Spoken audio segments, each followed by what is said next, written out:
네, 안녕하세요. 오늘은 부동산 계약 파기에 대해서 알아보려고 하는데요. 이 부동산이라는 것 자체가 거래 가격이 굉장히 크기 때문에 한 번에 전체 금액을 지불하지 않고 보통 계약금을 10% 정도 걸어두고 그리고 뭐 2, 3개월 후에 잔금을 내는 경우가 많이 있습니다. 그래서 계약 시점과 소유권이 이전되는 시점과의 시간 간격이 다른 계약에 비해서 굉장히 커서 그 사이에 가격이 급변하는 경우가 종종 있을 것 같습니다. 더 좋은 조건의 매수자나 매도자를 만나는 경우 계약을 파기하고 싶은 이런 욕구가 들 수가 있습니다. 실제로 불과 2, 3년 전만 해도 부동산 가격 급등으로 매도자가 계약 파기를 원하는 경우가 많았고요. 또 최근에는 또 정반대로 가격이 급락함으로 인해서 또는 금리 상승으로 인해서 대출이 원활하지 않게 되자 매수자가 계약을 파기하는 경우도 종종 있습니다. 이게 살다 보면은 우리가 부동산에 관련해서는 매도자가 될 수도 있고 매수자가 될 수도 있을 겁니다. 또는 계약을 파기하는 입장이 될 수도 있고 또는 파기당하는 입장이 될 수도 있을 것 같습니다. 어느 입장이 되든지 간에 오늘 얘기를 잘 들어두시면은 분명히 도움이 될 거라고 생각합니다. 그럼 바로 한번 시작해 보겠습니다. 자, 계약을 해지하고 싶을 때는 이게 어떤 절차로 어떻게 해야 하나요? 네, 계약 해제라는 표현이 이제 정확한 표현인데요. 부동산 계약 해제는 시점별로 이제 두 가지로 나눠서 생각을 해야 합니다. 왜냐하면 계약 해제 시점에 따라 절차나 이제 손해배상에 대한 개념이 달라지기 때문입니다. 어떻게 나누냐면 이행 착수 전 해제, 이행 착수 해제 이렇게 나눠서 봐야 됩니다. 이행 착수 여부에 따라 계약 해제 절차가 달라진다. 그렇다면 이행 착수라는 게 어떤 시점을 이야기하는 건지 이걸 좀 정확히 알아야 될 것 같습니다. 제가 보통 알기로는 중도금 일자를 기준으로 한다 그렇게 알고 있는데 이거 맞는 말인가요? 네, 이거 대략적으로 보면은 이제 맞습니다. 근데 중도금 일자라기보다는 중도금이 입금되었는지가 이행 착수의 기준이 되는데요. 그러니까 중도금 일자 전이라도 중도금을 입금했다면 이행을 착수했다 이렇게 봅니다.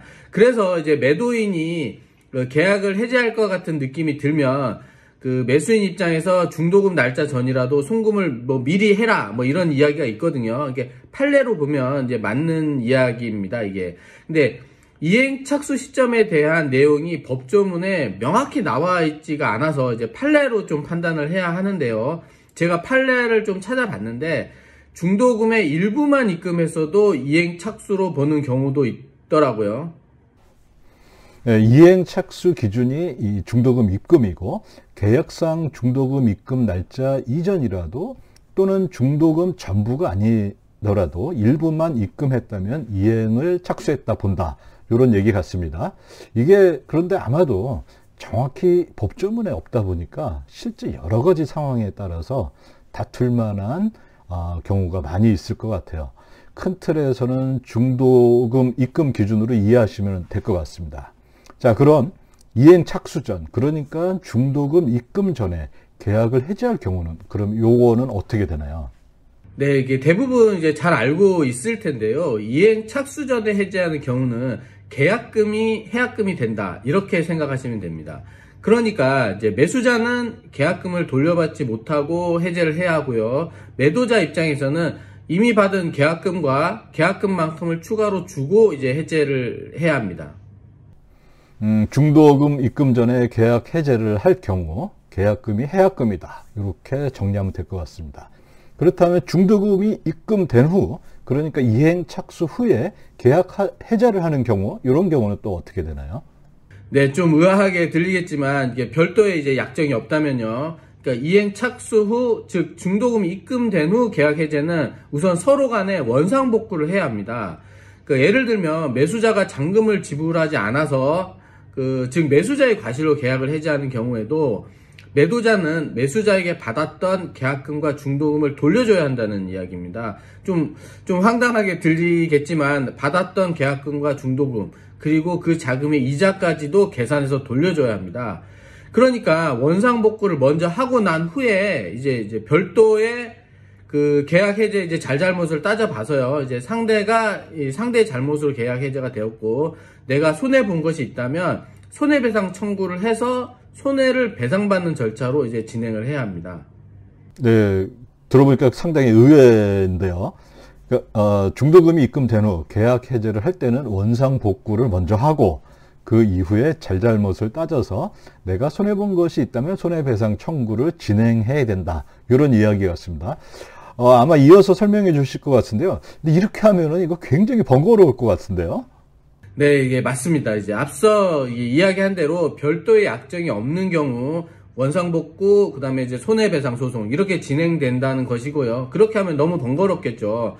그래서 대부분의 경우 계약을 할 때 이제 특약으로 관련 내용을 정해둡니다. 그러니까 예를 들면 계약을 이제 만약 불이행할 경우 그 과실이 없는 상대방은 이제 계약 해제에 따른 손해배상을 이제 청구할 수 있으며 그 뭐 손해배상에 대해 별도의 약정이 없는 한 계약금을 배상액으로 한다.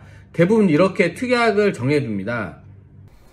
이행 착수 계약 해제는 별도의 약정이 없으면 원칙은 원상복구, 손해배상 소송 이런 복잡한 절차를 밟아야 하는데 대부분의 경우 계약금을 손해배상액으로 하는 별도의 이 특약을 하고 소송 없이 계약 해제를 한다 이런 말씀인 것 같습니다.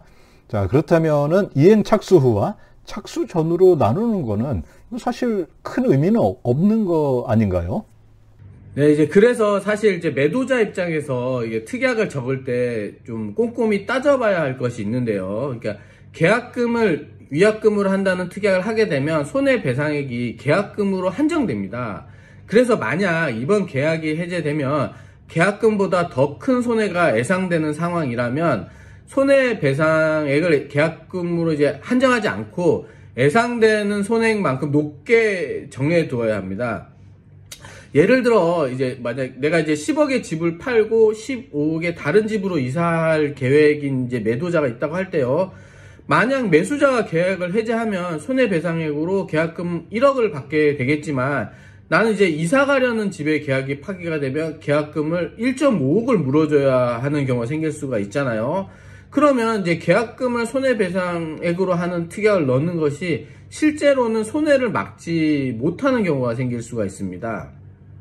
네, 그러니까 계약이 해제될 경우 내가 입을 손해가 클 것 같다면은 이 계약금을 손해배상액으로 한다는 특약은 충분하지 않을 수 있다 이런 말씀인 것 같습니다. 자, 그렇다면 이런 경우에는 어떻게 대비해야 되나요? 네, 이제 물론 위약금을 이제 계약금 이상으로 해서 계약서를 작성해도 되긴 하지만 그 위약금 관련 판례를 보면 너무 높게 위약금을 특약한 경우 법원에서는 이제 통상의 계약금 수준인 이제 10% 정도로 조정하는 경우가 많거든요. 그러니까 그런 경우를 방지하기 위해서 이 통상 손해와 특별 손해 이 개념을 이해하셔야 하는데요. 이 개념은 꼭 그 부동산 계약에 해당되는 건 아니고요. 일반적인 그 모든 계약에 대해서 손해 이제 배상 소송할 때 쟁점이 되는 내용이거든요. 그러니까 들어두시면 좋을 것 같습니다. 그 통상 손해란 인과관계만 있으면 되거든요. 그래서 입증하기가 어렵지가 않습니다. 근데 어려운 부분이 이제 특별 손해인데요. 그러니까 손해배상 소송에서 대부분 특별 손해 인정 여부가 쟁점입니다. 그러니까 특별 손해의 핵심은 뭐냐면요. 상대가 내가 손해 볼 것이란 사실을 명확히 인지했느냐, 이게 쟁점입니다. 그러니까 앞에 예에서 그 15억의 아파트로 이사 가기 위해서 내가 10억의 아파트를 매도하는 계약을 이제 그 상황을 예로 들어보면요. 이때 5천만 원을 추가로 배상받기 위해선 이 5천만 원이 특별 손해라고 주장을 해야 하는데요. 그러기 위해선 앞서 이야기한 대로 계약이 해제되면 내가 5천만 원을 손해본다는 사실을 상대가 명확히 알고 있어야 합니다. 그러니까 상대가 인지하게 할 수 있는 가장 확실한 방법은 계약 당시에 나는 이제 이 집을 매도하고 다른 집을 계약할 것이기 때문에 당신이 계약을 해제할 경우 뭐 1억 5천을 손해볼 수 있다. 이야기하고 관련 내용을 계약서에까지 이제 명시하는 겁니다. 이제 계약서에까지 썼다면 상대가 이제 몰랐다고 주장할 수가 없겠죠. 그리고 만약에 이제 계약 당시에 손해배상에 대한 구체적인 내용을 적지 않았더라도 상대가 이제 계약을 해제하려는 느낌이 있으면요. 그 계약을 해제할 경우 나는 손해가 얼마나 되는지 알 수 있도록 계속 좀 알려야 합니다. 그러니까 알린 증거들을 좀 기록해 둬야 하고, 그래야 나중에 이제 특별 손해로 인정받을 수가 있습니다. 네, 좀 이게 법률적인 내용이 많이 들어가서 까다롭기는 한데요. 이거 한번 좀 정리해 보면은, 손해배상에서는 특별 손해를 인정받는 것이 이게 핵심이고, 특별 손해는 상대가 내가 손해 볼 것을 명확히 인지해야 된다, 이런 이야기였습니다. 이런 것이 있다는 것을 오늘 이제 아셨으니까요. 실제로 문제가 생길 것 같은 경우 전문 변호사와 상담을 하면서 진행하는 게 좋을 것 같습니다. 자, 이 외에 또 더 알아야 할 것이 어떤 것이 더 있을까요? 네, 이행 착수 후에 계약이 해제되는 경우는 대부분 이제 매수인이 이제 잔금을 구하지 못해서 계약이 해제되는 경우가 일반적입니다. 이게 뭐 대출이 안 나오거나 뭐 그랬겠죠. 그 매도인의 경우 이제 잔금일에 잔금이 들어오지 않았기 때문에 당연히 매수인의 과실이라고 생각하고 별다른 이제 조치 없이 이제 가만히 있는 경우가 있는데요. 이게 부동산 계약은 이제 쌍무 계약이라서 동시 이행을 해야 합니다. 그러니까 상대는 나중에 이제 소송에 가면 이제 매도인도 의무를 이행하지 않았다, 이렇게 주장하는 경우가 아주 많습니다. 그러니까 그래서 매수인이 잔금을 지급하지 않을 경우에도 매도인은 등기 이전 서류들을 다 준비하고 이제 전달하려고 했다는 그 증빙을 남겨두어야 합니다. 그러니까 상대가 잔금을 치르지 않았다고 해서 관련 서류를 준비하지 않는 경우가 많은데요. 그렇게 하면 안 되고요. 이제 상대가 잔금을 입금하지 않으면요, 입금하라는 이제 뭐 내용 증명 같은 걸 보내고요. 나는 등기 이전 서류가 이제 모두 이제 준비되었고 내일 이제 만나서 제공을 하겠다, 뭐 이런 내용이나 이제 뭐 사진 그 동영상 같은 거로 남겨두면 좋습니다. 대부분 계약 해제 관련 소송에서 매도자가 이행 제공을 위해 얼마나 노력을 했느냐, 이게 또 쟁점이 되거든요. 그래서 꼭 관련 내용을 남겨두어야 합니다.